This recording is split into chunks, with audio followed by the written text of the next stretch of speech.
오늘은 창세기 1장 26절로 28절 말씀을 본문으로 해서 생육하고 번성하라, 이 같은 제목으로 말씀의 은혜를 나누기 원합니다. 제목을 한번 따라해 주시기 바랍니다. 생육하고 번성하라. 생육하고 번성하라.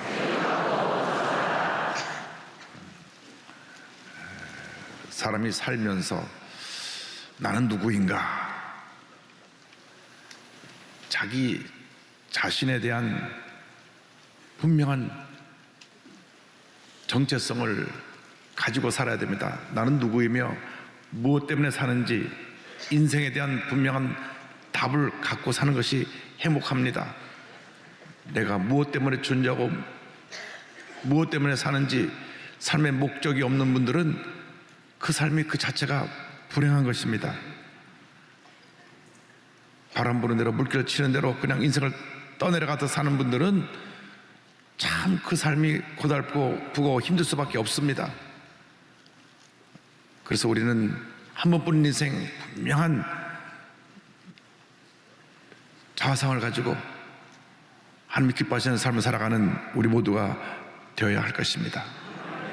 우리 누구입니까? 우리는 하나님의 형상대로 지음받은 복되고 귀한 존재입니다. 보통 사람이 아니라 하나님의 형상대로 지음받은 복되고 귀한 존재라는 것을 잊지 말아야 합니다. 성경은 하나님의 형상대로 지음받은 인간인 것을 분명하게 말씀해주고 있습니다. 창세기 1장 26절 27절에 이와 같이 말씀합니다. 하나님이 이르시되 우리의 형상을 따라 우리의 모양대로 우리가 사람을 만들고 그들로 바다의 물고기와 하늘의 새와 가축과 온 땅과 땅에 기는 모든 것을 다스리게 하자 하시고, 하나님이 자기 형상 곧 하나님의 형상대로 사람을 창조하시되 남자와 여자를 창조하시고, 이렇게 성경은 말씀하고 있는 것입니다. 하나님께서 온 우주 만물을 지으시고 하나님의 형상을 따라 우리 인간을 창조하셨습니다. 하나님의 형상을 따라 창조되었다고 하는 것은 우리 사람이 이상 모든 동물과는 달리 영적인 존재로 지음받았다는 것을 말씀합니다. 흙으로 사람을 빚으고 후 하고 하나님의 생기를 불어넣어 주셔서 사람이 되게 만들어 주셨는데, 우리가 일반 동물과 다른 것이 영적인 존재가 되어서 하나님을 찬양하고 경배하고 예배드리며 하나님의 영광을 위해 살아가는 그런 삶을 살도록 우리가 지음받았다고 하는 것입니다. 하나님께 예배드리는 능력은 오직 인간에게만 주신 특권이요 축복입니다. 어떤 짐승이 먹을 것을 자기 앞에 두고 간절히 기도하고 먹는 법이 없습니다. 그냥 음식을 주면 먹기 바쁘지, 두 손을 모으고 음식 주셔서 감사합니다, 주인님 감사합니다, 이렇게 기도하고 먹는 동물이 없습니다. 오직 인간만이 주신 음식에 감사해서 하나님께 기도드리고 하나님을 찬양하고 영광 돌리며 그 삶을 의미 있고 보람되게 살아가는 것입니다. 모든 동물은 죽으면 그 혼이 떠나서 땅에 묻히는 것으로 다 끝납니다. 그러나 우리 인간은 죽으면 죽는 것이 아닙니다. 죽는 그 순간 그 영이 천국 아니면 지옥으로 가게 되는 것입니다. 예수를 믿고 거듭나 하나님의 자녀가 된 사람은 죽는 그 순간 그 영이 천국으로 가게 되고, 예수를 믿지 않고 절망 가운데 살다가 죽는 그 사람은 죽는 그 순간 지옥으로 가게 되는 것입니다. 그렇기 때문에 우리가 우리 주위에 예수 믿지 않은 사람들을 복음을 전해서 예수를 믿게 해야 되는 것입니다. 우리는 하나님의 형상으로 지음을 받았기 때문에 하루를 살아도 한순간을 살아도 하나님을 기쁘시게 하는 삶을 살고 하나님께 영광 돌리는 삶을 살아야 합니다. 의미 있고 보람 있고 행복한 삶을 살아야 되는 것입니다. 이사야 43장 7절에 이와 같이 말씀합니다. 내 이름으로 불려지는 모든 자 곧 내가 내 영광을 위하여 창조한 자를 오게 하라. 그를 내가 지었고 그를 내가 만들었느니라. 하나님의 영광을 위해서 우리를 창조했기 때문에 우리가 사나 죽거나 주님의 것이로다 주님께 영광 돌리는 삶을 살아야 합니다. 우리가 예수를 믿는 그 순간 우리는 새로운 존재로 변화가 되었습니다. 고린도후서 5장 7절에 이 같은 위대한 선언이 나옵니다. 그런즉 누구든지 그리스도 안에 있으면 새로운 피조물이라 이전 것은 지나갔으니 보라 새 것이 되었도다. 새로운 피조물이라고 말씀합니다. 새 것이 되었다고 말씀합니다. 우리는 새 사람이 되었습니다. 옛사람이 아닙니다. 죄짓고 불의하고 방탕하고 늘 부정적으로 생각하고 원망하고 불평하며 살던 그런 옛사람은 이미 사라져버린 것입니다. 옛사람의 모습은 늘 부정적이고 파괴적이고 입에 원망과 불평을 달고 살고 부정적인 생각에 사로잡혀서 보는 것도 듣는 것도 늘 부정적으로 보고 듣고 말하는 것이 그 삶의 모습이었습니다. 그런데 예수를 믿고 나서 새 사람이 된 것입니다. 고린도서 3장 10절에 이와 같이 말씀합니다. 새 사람을 입었으니 이는 자기를 창조하신 이의 형상을 따라 지식에까지 새롭게 하심을 입은 자니라. 우리가 새로운 피조물이 되었는데 그 지식까지도 새롭게 변화된 새로운 존재가 되었다고 성경은 말씀하고 있습니다. 그렇습니다. 우리는 하나님의 형상대로 지음받은 하나님의 자녀들인 것입니다. 우리가 하나님의 뜻 가운데 하나님을 기뻐하시는 삶을 살아야 되고, 우리가 생각하고 꿈꾸고 믿고 행하고 바라보고 나가는 모든 것이 주님을 기쁘시게 하는 모습이 되어야 하는 것입니다. 우리는 모든 것이 새롭게 변화된 복받은 존재요, 새로운 존재요, 존귀한 존재라는 것을 잊지 않게 되기를 바랍니다. 예수를 믿고 나서도 절망적인 자아상을 갖고 사는 사람들이 있습니다. 나는 어릴 때부터 가정에서 사랑을 받지 못하고 자랐습니다. 가정에서 자랄 때 부모에게 받은 상처를 안고 자란 그런 분들이 있습니다. 또 젊은이들 얘기를 들어보면 부모님이 어떤 갈등으로 헤어지고 난 다음 모든 상처를 그대로 자기가 다 그것을 안고 살아갑니다. 그래서 자라나면서 부정적이고 파괴적이고 그런 삶을 살아가는 분들이 있습니다. 그러나 그것은 지나간 것입니다. 이전 것입니다. 이전 것은 지나간 것입니다. 우리가 새로운 존재가 되었습니다. 더 이상 그러한 과거의 상처에 붙잡혀 있으면 안 됩니다. 사람들이 나를 무시하고 깔보고 나를 업신여긴다고 할지라도 그것을 전혀 개의할 필요가 없습니다. 왜? 나는 하나님께 인정받고 있고 사랑받고 있기 때문인 것입니다. 그래서 어떤 경우에도 자기 자신을 학대하거나 자기 자신을 포기하는 극단적인 선택을 하면 안 됩니다. 우리는 참으로 귀한 하나님의 자녀라는 것을 잊지 말고 우리에게 맡겨진 사명을 감당하고 살아가는 주님의 자녀들이 되어야 할 것입니다. 성경은 둘째로 우리에게 만물을 다스리는 복을 주셨다고 말씀합니다. 1장 28절에 하나님이 그들에게 복을 주시며 하나님이 그들에게 이르시되 생육하고 번성하여 땅에 충만하라, 땅을 정복하라, 바다의 물고기와 하늘의 새와 땅에 움직이는 모든 생물을 다스리라 하시니라. 주님께서 우리를 복주고 복주어서 하나님이 생육하고 번성하고 땅에 충만하여 땅을 정복하고 다스리라고 말씀했습니다. 이렇게 땅에 충만하라고 말씀했는데 지금 우리는 전 세계에서 가장 아이를 낳지 않은 저출산 국가로 재앙을 맞이하고 있습니다. 2021년 유엔 인구 기금 보고서에 하면 한국 출산율이 198개국 중에 198등입니다. 별로 안 놀라시는데요, 전 세계 최하위란 말입니다. 저출산율은 대재앙입니다. 작년에 태어난 인구가 24만 명입니다. 우리나라 대학교 정원이 52만 명인데 앞으로 얼마 가지 않아서 대학교 3분의 2가 문을 닫게 됩니다. 제가 공부를 좀 했어요. 전 세계에서 아이를 가장 많이 낳는 나라가 어디냐? 1위부터 10위까지가 다 아프리카인데 1등이 니제르라고 하는 나라가 7명. 그 다음이 소말리아가 6.1명, 세 번째가 콩고공화국이 6.0명입니다. 우리나라는 어떠냐? 1960년대 6.3명이었습니다. 60년대 그때 많이 났죠. 65년도로 내려가면서 5.6명, 70년대 4.7명, 1980년대 2.9명, 급격히 떨어져서 1990년대 1.6명, 2005년대 가서 1.0명으로 떨어졌습니다.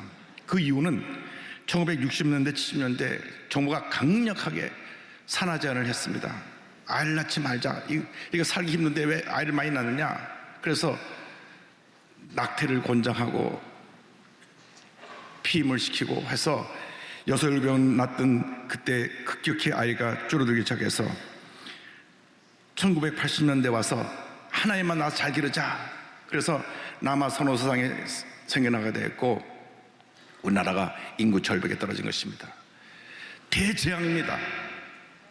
우리 교회에서 10년 전부터 출산 장려금을 주면서 계속 출산을 장려하고 정부의 모든 관계자들에게 앞으로 대재앙이 올 테니까 출산 장려 정책을 세우라고 말했는데 마이동풍입니다. 선거할 때 표를 얻을 때 조금 귀를 기울이는 것 같다가도 끝나고 나면 또 잊어버리고 지난번 문 대통령 시절에 비서실장으로 지내던 노영민 실장님이 연세대학교 3년 후배라가 돼서 한번 만나서 얘기를 했더니 목사님 그러면 1억씩 주면 아이를 낳을까요? 네, 1억씩 줘보십시오. 아이를 많이 낳을 겁니다. 1억은 그냥 100만 원도 안 줍니다. 아이를 많이 낳아야 됩니다. 이게 하나님의 뜻입니다. 우리 민족이 최소한도 7, 8천만이 돼야 세계 5위 경제국에 들어가서 세계를 움직이는 나라로 쓰임받을 수가 있습니다. 지금 허리가 반이 나눠져서 아이도 안 낳는 이러한 저출산의 재앙을 맞은 우리 대한민국이 이제 이 문제를 풀어나가야 됩니다. 그래서 우리 교인들부터 우리 교인들의 자녀부터 아이를 많이 낳아야 됩니다. 낳을 수 있는 만큼 3명, 4명, 5명, 6명 많이 낳게 되기를 바랍니다. 웃을 것이 아니라 진짜로 심각하게 제 말씀드리는 겁니다. 방법은 있습니다. 결혼해서 아이를 낳으면 집 한 채씩 준다 그러면 아이를 낳을 것입니다. 집 한 채씩 주고 그 다음에 프랑스처럼 18살 때까지 자녀들 양육비를 생활비를 나라에서 보조해주면 아이를 많이 낳을 것입니다. 프랑스는 2.3명이거든요 우리나라는 0.74입니다 인구 절벽으로 내려가고 있습니다. 정말 이거 위기인데 이야기를 하지 않습니다. 당장 눈앞에 있는 문제들만 얘기하고 있는데 우리 예수 믿는 분들이 성경의 말씀을 가르침을 따라서 생육하고 번성하며 이 나라를 부강하게 만들고 복된 나라를 만드는데 앞장서야 할 것입니다. 그리고 세상을 다스리라고 했는데 우리가 물질의 노예가 되지 말고 물질을 다스려야 합니다. 환경을 잘 관리하고 보존하는 그런 책임을 우리가 받았습니다. 그래서 우리는 이제 이상 살아가는 동안 저주받은 인생이 아니라 복받은 인생으로 살아가야 될 것입니다. 우리는 늘 믿음으로 고백해야 됩니다. 나는 복받은 하나님의 자녀입니다. 할렐루야. 한번 따라하세요. 나는 복받은 하나님의 자녀입니다. 할렐루야. 우리가 복된 인생 살아야 됩니다. 여러분 한 번뿐인 인생을 정말 행복하고 의미 있고 보람 있고 기쁘게 살아야지. 한숨만 쉬고 절망하고 탄식하고 그저 문제가 있다고 그러고 못 살겠다고 그러고 그렇게 살면 되겠습니까? 여러분 하루를 살아도 기쁘고 행복하게 살아가길 바랍니다. 나가서 우리는 하나님 보시기에 아름다운 삶을 살아야 합니다. 창세기 1장 31절을 말씀합니다. 하나님이 지으신 그 모든 것을 보시니 보시기에 심히 좋았더라. 저녁이 되고 아침이 되니 이는 6째 날이니라. 하나님께서 창조하신 모든 것을 보시니까 보시기에 심히 좋았더라. 할렐루야. 특별히 하나님이 지으신 하나님의 형상으로 지음받은 인간을 보시니 보시기에 심히 좋았더라. 우리는 하나님이 보시기에 심히 좋은 복된 존재인 것입니다. 그래서 스바냐서 3장 10절에 이와 같은 말씀이 나옵니다. 너희 하나님 여호와가 너희 가운데 계시니 그는 구원을 베푸실 전능자이시라. 그가 너로 말미암아 기쁨을 이기지 못하시며 너를 잠잠히 사랑하시며 너로 말미암아 즐거이 부르시며 기뻐하시리라 하니라. 우리로 인하여 기쁨을 이기지 못하신다고 성경은 말씀하고 있는 것입니다. 우리가 그렇게 복받은 존재입니다. 우리가 하나님을 잘 섬기고 이 땅에 나가서 세상 가운데 하나님의 영광을 나타내며 하나님 기뻐하시는 삶을 살아갈 때 하나님이 기쁨을 이기지 못하시고 우리에게 은혜와 축복을 넘치게 부어주실 것입니다. 하나님을 기쁘시게 하고 이웃에게 사랑을 베풀며 하나님의 영광에 살아가는 우리 모두가 되어야 할 것입니다. 에녹은 65세에 무드셀라를 낳고 300년 동안 하나님과 동행하는 삶을 살다가 하나님의 마음을 너무나 감동시켜서 이 땅에서 죽음을 보지 않고 천국에 데려가셨습니다. 창세기 5장 24절입니다.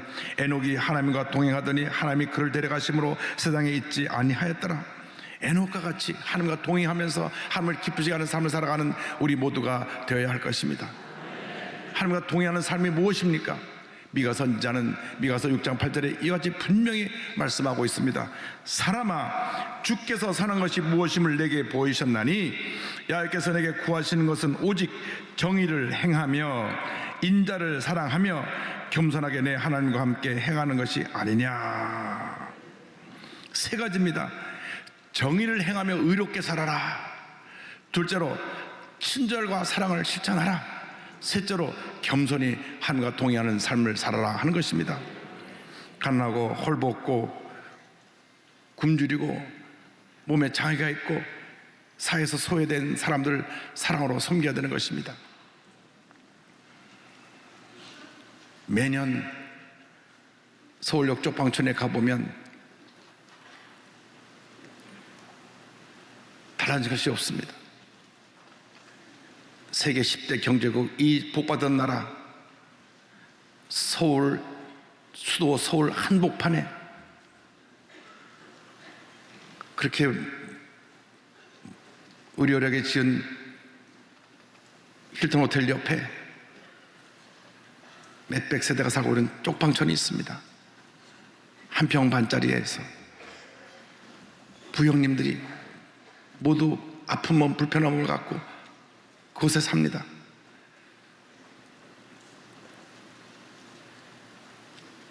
겨울은 너무 춥고 여름은 너무 덥고 그네는 그냥 선풍기 하나밖에 놓을 수 있는, 다른 것 아무것도 놓을 수 없는 공간입니다. 화장실도 없고 부엌도 없고 우리가 그들에게 사랑을 펼쳐야 되는 것입니다. 그들이 거기 있는 한은 우리의 아픔입니다. 우리의 슬픔입니다. 우리의 고통입니다. 지금 대한민국에 200만 다문화 가족이 와 있는데 그들도 마찬가지입니다. 우리가 돌봐야 될 하나님의 형상대로 지음받은 인간인 것입니다. 우크라이나에서 한국까지 그 난민이 와서 거처하는데 고려인들인데 아무도 관심을 갖고 있지 않다고 합니다. 우리가 돌봐야 됩니다. 겉으로 보면 우리가 똑같은 고려인입니다. 말만 다르게 하지. 우리가 주의 사랑으로 섬겨야 되는 것입니다. 우리가 주신 사명입니다. 우리가 너무나 나 혼자 살기 바쁘고 나 잘 살기 바빠갖고 우리 주변에 어려운 사람에 대한 관심을 잃어버리고 살아가고 있습니다. 우리 예수 믿는 사람들이 회개하고 돌이켜 주의 사랑을 널리 펼쳐야 될 것입니다. 하나님의 형상대로 지음받은 우리들이 복받고 잘 되어서 우리 주변에 이렇게 고통하는 이웃을 사랑으로 섬겨야 됩니다.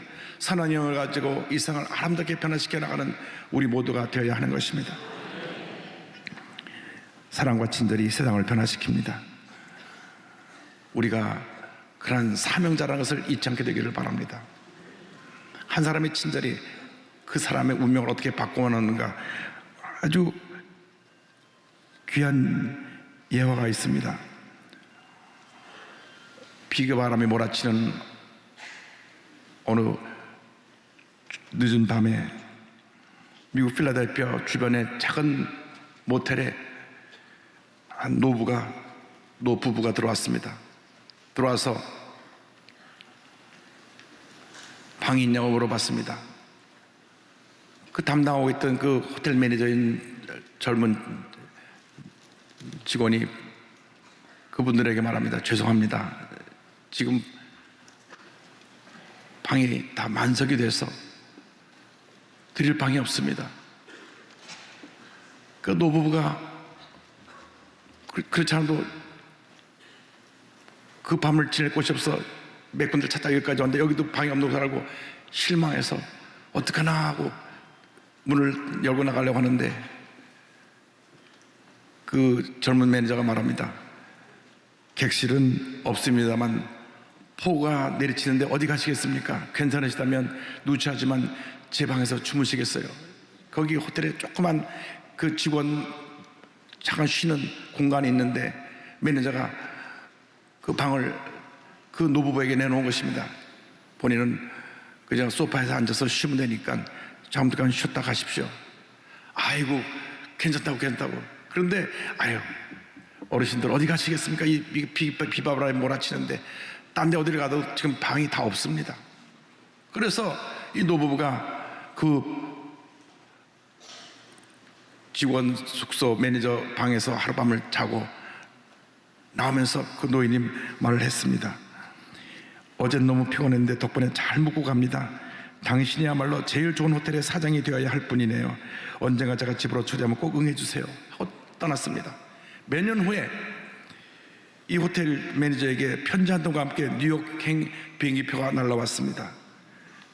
몇 년 전 그 비오는 밤에 그 밤에 자기 방에 머물렀던 노부부가 보낸 초청장이었습니다. 그래서 뉴욕으로 갔습니다. 그 노인이 그를 반갑게 맞이하더니 뉴욕 중심가로 데려가서 높이 선 호텔 하나 보였습니다. 저 호텔이 마음에 드나요? 자기를 거기 그날 밤 재워주려는 줄 알고 정말 아름답네요. 그런데 저런 고급 호텔은 너무 비쌀 것 같군요.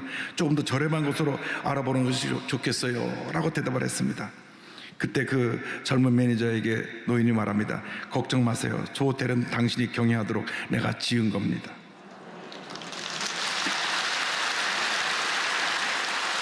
그 노인의 이름은 월드 오브 에스토였습니다. 백만장자였는데요, 맨하탄 5번가에 자기 선친의 소유의 맨션을 허물고 호텔을 지었습니다. 그리고 이 젊은 매니저 이름은 조지 볼트입니다. 지방 작은 호텔에 평범한 직원이었던 조지 볼트가 베풀었던 이 친절이 노부부의 마음을 감동시켜서 선친에게 받은 땅을 맨션을 허물고 이 아름답고 큰 호텔을 지은 것입니다. 미국 최고급 호텔인 월드 오브 아스토리아 호텔이 바로 그 호텔입니다. 뉴욕 가면 한번 꼭 가보시기 바랍니다. 1890년대 93년대 일어났던 이 일인데 여기서 얘기가 끝나는 것이 아닙니다. 이 조지 볼트는 노부부의 딸과 결혼했고 호텔을 성공적으로 경영해서 월드 오브 아스토리아 호텔을 세계적인 호텔로 만들어 놓았고 뉴욕 다우전 아일랜드에 별장을 지어서 많은 관광객들을 유치했습니다. 그리고 그는 미국의 명문대학인 코넬 대학에 이사가 되어서 매년 많은 돈을 버는 돈을 이곳에 기부를 해서 코넬 대학이 그렇게 명문대학으로 자리 잡는데 크게 기여하게 되었던 것입니다. 그렇습니다. 여러분, 우리 예수 믿는 사람들이 이런 마음만 갖고 있으면 세상을 변화시키는 위대한 사람들로 쓰임받을 수가 있습니다. 하나님과 동의하며 하나님을 기쁘게 하는 삶을 살아가시길 바랍니다. 사실 그 청년이 그분들을 그냥 내보냈다면 그의 삶에 아무런 변화도 없었을 것이고 아무런 일도 일어나지 않았을 것입니다. 그러나 자기가 조금 불편하더라도 나이 많은 분들을 배려한 그 마음이 그 부부를 감동시켰고 그의 운명을 바꿔놓았던 것입니다. 예수 믿는 사람들이 이렇게 살아야 되는 것입니다. 예수 믿는 사람이 세상의 빛과 소금이 되어야 합니다. 감동시켜드릴 세상을 감동시키는 사람들이 되어야 되는 것입니다. 하나님께서 준 축복을 우리가 감사하면서 하나님의 영광 돌리며 하나님의 귀한 역사를 이루어나가는 모두가 되기를 주님의 이름으로 축원합니다.